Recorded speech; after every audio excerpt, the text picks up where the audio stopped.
just bugging. Let's see how these other tins look on it.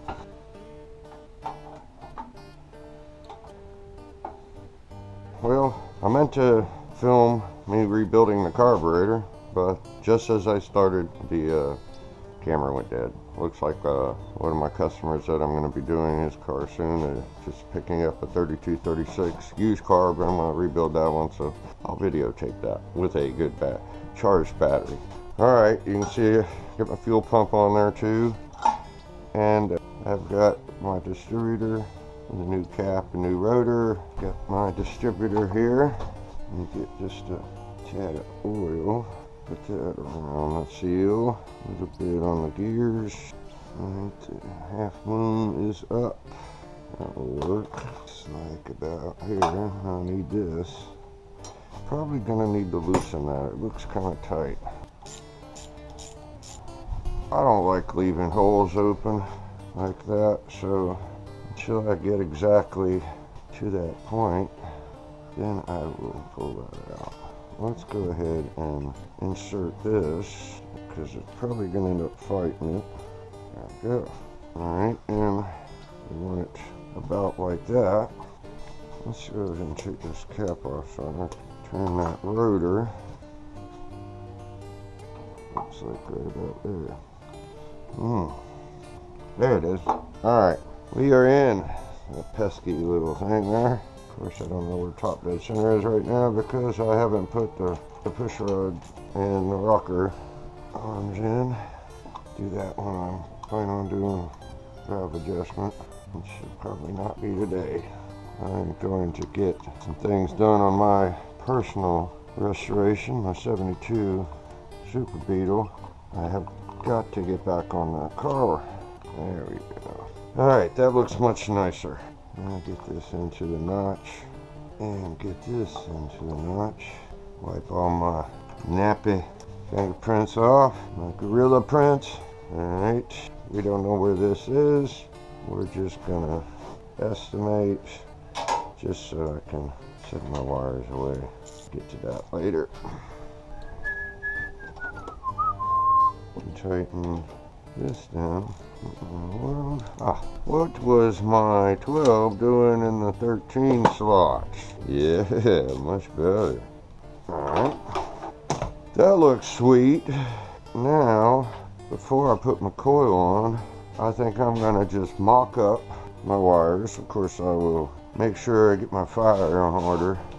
In the military, whether you had 30 years experience, when you were headquarters brigade, you even had a book opened to what you were working on. In case a field grade officer walked up, you better be on the right page, no matter how much you know. No room for mistakes. Alright, there's the coil. Holy cow. Could that be any longer? Well, maybe it's going to be up here. I'm going to put it here, so save that one. Once we have... Boy, there's not a connector there. What if I have another one around? Well, looky there. Can't let them go to waste. As you can see, distributor on and my hoses on. I'm going to get some titanium wrap this. There is a middle line inside this up to here. I like to put some titanium wrap on it, and it looks nice and also helps out on preventing vapor lock. And that's why I like to wrap my metal line inside a rubber hose and then titanium wrap after that. Alright, I found some spark plug wire holders. Number 2, a holder for 2 wires over here. Get it in that hole. Hopefully it stays. That'll work. I got one in there now. The 3 here, so I can get my wires around there with that hose there. There we go. That'll look nice. I think I can take some of my slack from this and put it in there. So let's go with number 1. Alright, I'd like to have my number 2 at the bottom. That's much nicer. And a little slack there. Need it all the way. 2. This is number 1. I'll put that bad boy up here on top of the clip. Because then I know number 1. There's my number 1. And I will probably, see, this isn't going to be here. I'm trying to see where all these wires are going to be. This will be, I'll say this is one.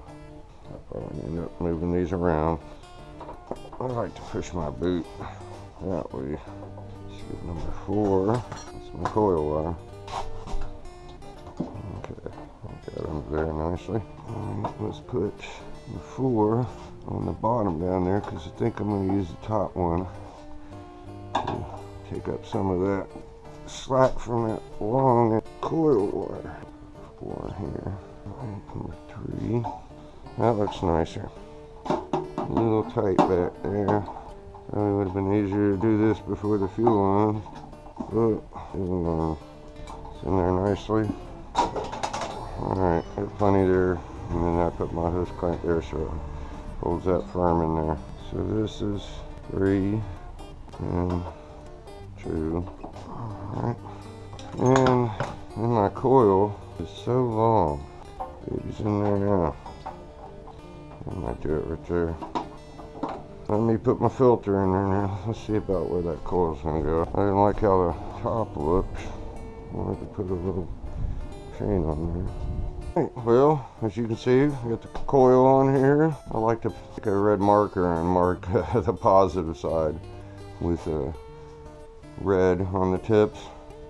I've made the mistake before and burn up some electronic ignition.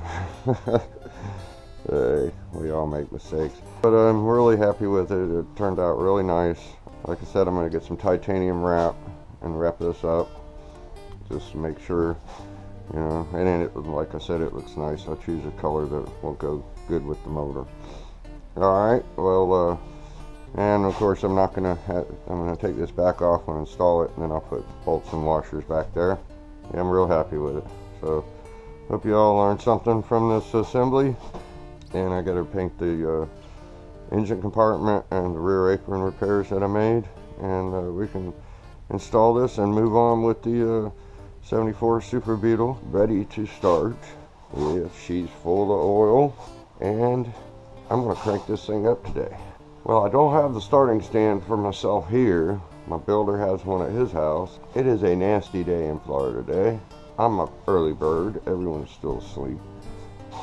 Well, I'm going to take this transmission I just so happen to have, and I'm going to start this on the floor. Why not? It's already got a starter in it.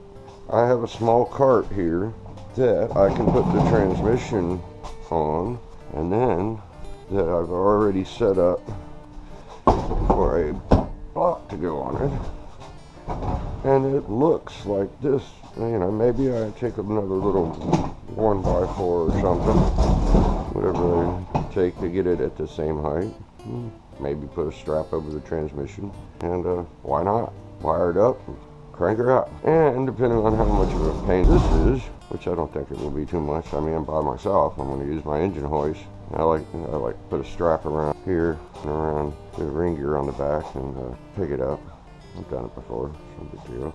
I don't know if you all do it, but hey, Army veteran, you got to do what you got to do. All right, well, this is going to be an interesting day, and if I have a good time at that, I might pull the turquoise one out and crank it up, because I'm almost to the point where I'm going to put that in my car. I just finished putting the carpet in there. It turned out beautiful. I've got to do the part brake cable. It's got a stripped stud on it, and I'm going to replace the fuel cable, throttle cable. So that's all I got to do before I put the motor in. There. Tell me it can't be done. Put a towel up here so nothing scratches it. I got my carburetor covered up. Let's see. There's no pressure really on that. Yeah, behind this washer and this nut. It's not going anywhere. That'll work. Now to set it down on the roller. We are good. Alright. Just gonna do hickey here. If there is a will, there's a way. Now we can walk the dog. I like that little stand. I love doing bugs. So used to doing V8s, and I mean, everything about them you had to have reliable help, and I got tired of trying to find reliable help. The bugs are sought after and easy to work on by yourself. I got it all set up now. You can see I got my neat little light, tells me the power's on. My starter button, and I got my battery there.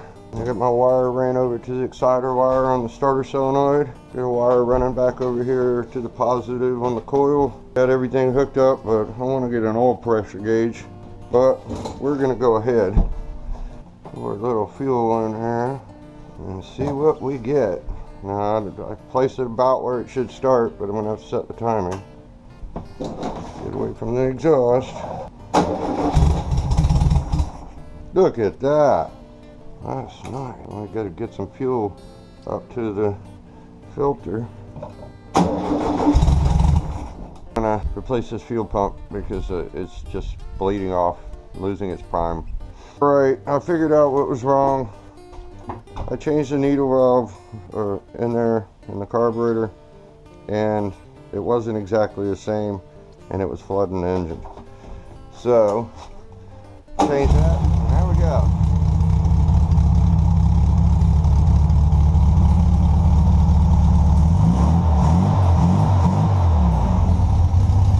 The Orange Crush is alive. Alright, well that's just bugging. You all have a great day. G-Man.